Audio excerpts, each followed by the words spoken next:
আমাদের আলোচকবৃন্দ অনেক কথা বলেছেন। আমি এই নির্বাচনের শুরু থেকেই মোটামুটি খোঁজ খবর রেখেছি।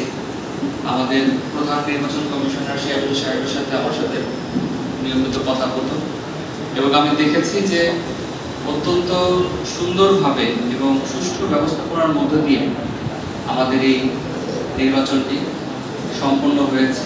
আমি নিজে এবং আমাদের অফিসার ইনচার্জ মহোদয় তিনিও গিয়েছেন, আমরা সরেজমিনে দেখেছি যে খুব চমৎকার পরিবেশের মধ্য দিয়ে কিন্তু আমাদের এই আলমডাঙ্গা উপজেলা প্রেস ক্লাবের নির্বাচনটি সংঘটিত হয়েছে। দীর্ঘ ৩২ বছর অনেকে বললেন, আমি বলবো প্রথমবারের মতো সম্ভবত আলমডাঙ্গা উপজেলাতে প্রেস ক্লাবের একটি নির্বাচন হয়েছে। এটি আসলে একটি মাইল ফলক। আমি বলবো যে কোনো নির্বাচনে কিন্তু আমাদের জন্য কিন্তু খুবই একটা কি বলবো, আমাদের মধ্যে কিন্তু একটা উদ্দীপনা সৃষ্টি করে। আমরা বিভিন্ন পর্যায়ে বিভিন্ন সময় অনেক নির্বাচনে ডিগ্রি করেছি, আমরা দেখেছি মানুষের মধ্যে কিন্তু স্বতঃস্ফূর্ততা। নির্বাচন মানে হচ্ছে এই যে আমার যে ভোট দেওয়ার আমার যে অধিকার, আমি কাকে নেতা হিসেবে নির্বাচন করব, কে আমার হয়ে আগামী কিছুদিন আমার হয়ে কথা বলবে, আমাদের দাবিগুলো উপস্থাপন করবে, সেই জন্য মানুষ কিন্তু সবসময় উদ্গ্রীব থাকে।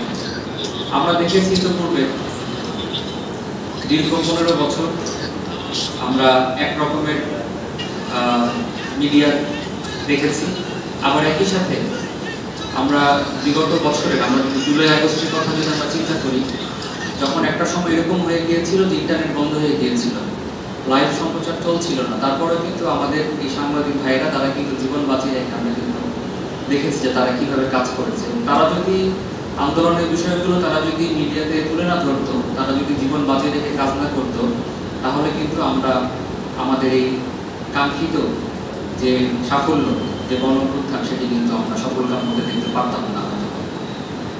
কাজেই রাষ্ট্রের চতুর্থ স্তম্ভ হিসেবে সবসময় সুশীল সমাজ কিন্তু অগ্রণী ভূমিকা পালন করেছে এবং সুশীল সমাজের মধ্যে দিয়ে আমাদের যে গণমাধ্যম কর্মী যারা আছেন তারা কিন্তু সবসময় তাদের এই যে দায়িত্ব সেটা কিন্তু সবসময় তারা পালন করে আসছে।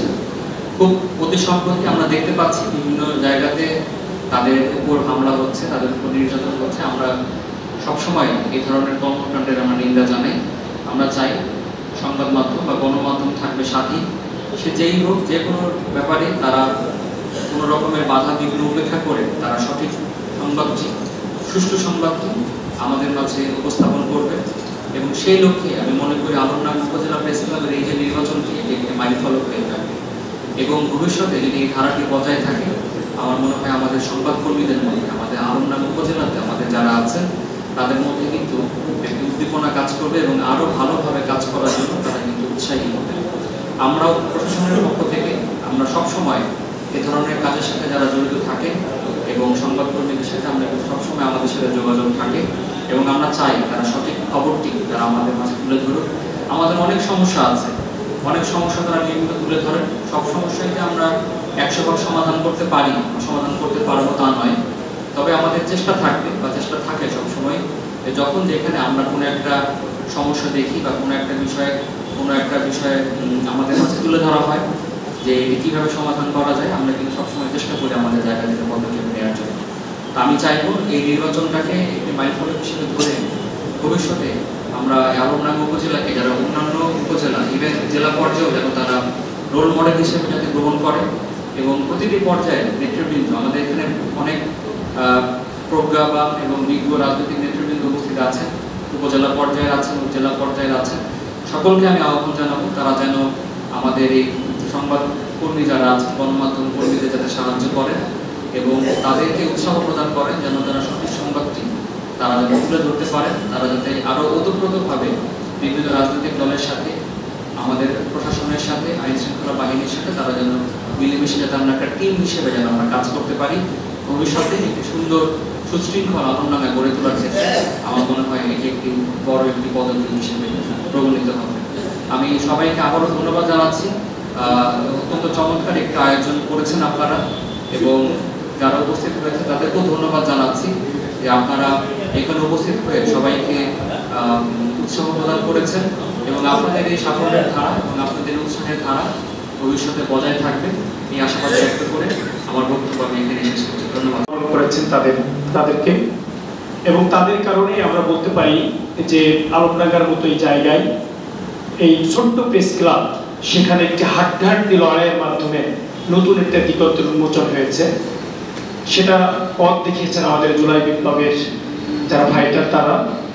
আমরা তাদের স্মৃতিকে আঁকড়ে ধরে সুন্দর বাংলাদেশ গঠনের কাজ করব। পাশাপাশি আমি যে কথাটি বলতে চাই, আমরা সকলেই বলছি যে রাষ্ট্রের চতুর্থ স্তম্ভ হচ্ছে মিডিয়ার জগৎ। এই মিডিয়ায় আমরা দেখেছি বিগত 15 বছর একজন শাসককে ফ্যাসিস্ট তৈরি করেছিল। আবার আমরা দেখেছি এই মিডিয়ায় ফ্যাসিস্টকে দূর করার জন্য সবচেয়ে বেশি অগ্রণী ভূমিকা পালন করেছিল। তো সেই জায়গায় দাঁড়িয়ে আমরা যেটা বলতে চাই, খুবই সম্প্রতি আমরা দেখেছি সত্য নিউজকে সামনে নিয়ে আসার কারণে, জাতির কাছে উপস্থাপন করার কারণে সাংবাদিক বন্ধুদেরকে অনেকে লাঞ্ছিত হতে হয়েছে, অনেকে মৃত্যু পর্যন্ত বরণ করেছেন।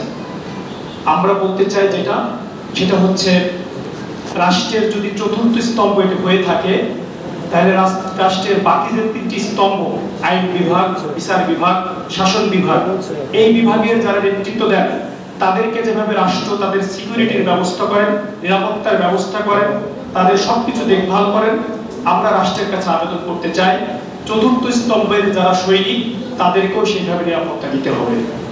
এটা আজকে যারা আলমডাঙ্গার এখানে আছেন, আমি মনে করি আলমডাঙ্গার আইন শৃঙ্খলা পরিস্থিতি থেকে শুরু করে সকল কাজের যারা নেতৃত্ব দেন তারা এখানে উপস্থিত আছেন।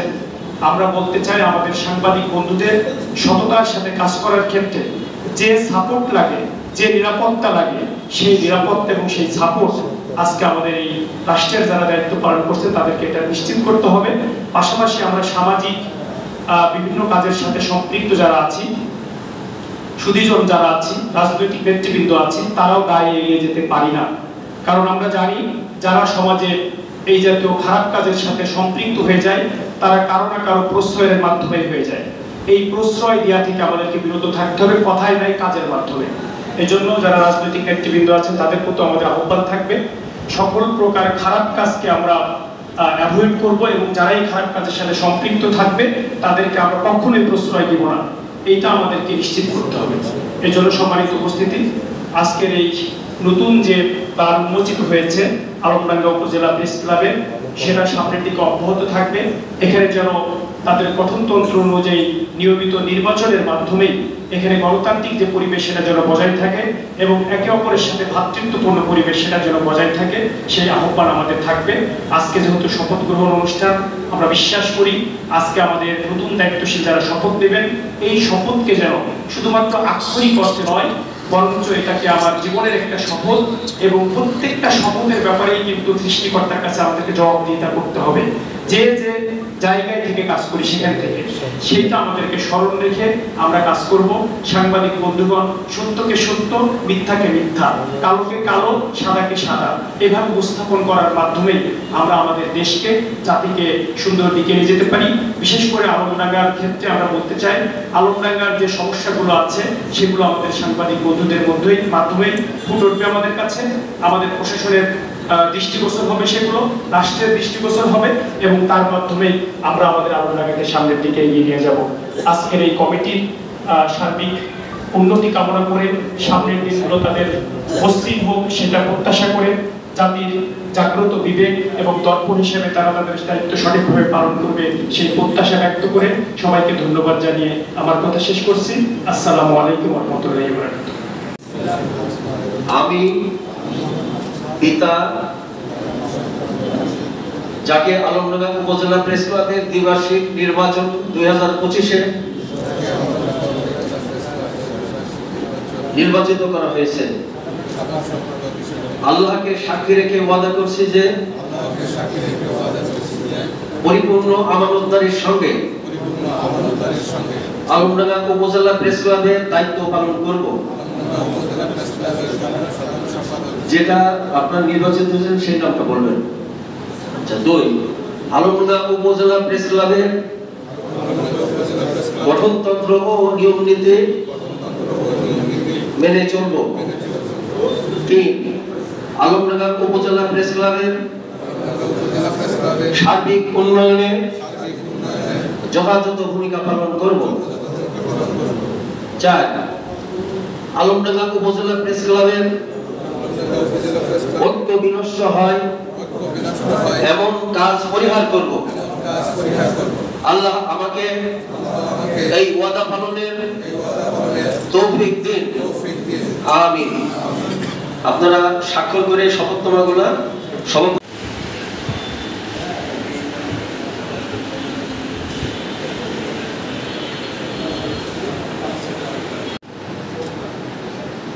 এটা